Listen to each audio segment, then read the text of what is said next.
సంక్షేమమే ధ్యేయంగా CM YS Jaganmohan Reddy పాలన కొనసాగిస్తున్నారని శాసనసభ్యులు రామిరెడ్డి ప్రతాప్ కుమార్ రెడ్డి పేర్కొన్నారు. కావలి రూరల్ మండలంలోని అన్నగారి పాలెం గ్రామంలో నూతనంగా నిర్మించిన సచివాలయ భవనం, రైతు భరోసా కేంద్రాన్ని ఎమ్మెల్యే రామిరెడ్డి ప్రతాప్ కుమార్ రెడ్డి శనివారం ప్రారంభించారు.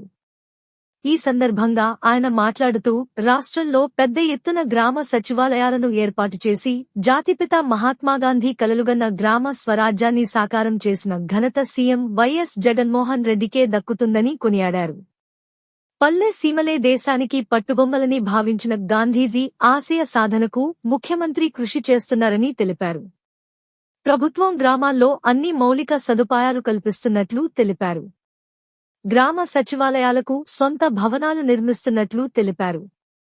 నిత్యం ప్రజల సంక్షేమానికి కృషి చేస్తున్న సీఎం వైఎస్ జగన్మోహన్ రెడ్డికి ప్రజలు అండగా నిలవాలని పిలుపునిచ్చారు. రానున్న సార్వత్రిక ఎన్నికల్లో రెండోసారి ముఖ్యమంత్రిగా జగనన్నను, ఎంపీ అభ్యర్థిగా విజయసాయిరెడ్డి అన్నను, మూడోసారి హ్యాట్రిక్ ఎమ్మెల్యేగా నన్ను ఆశీర్వదించాలని ఆయన కోరారు. రాష్ట్రంలోనే కావలి నియోజకవర్గాన్ని నంబర్ 1 నియోజకవర్గంగా తీర్చిదిద్దడమే లక్ష్యంగా పనిచేస్తానని తెలిపారు.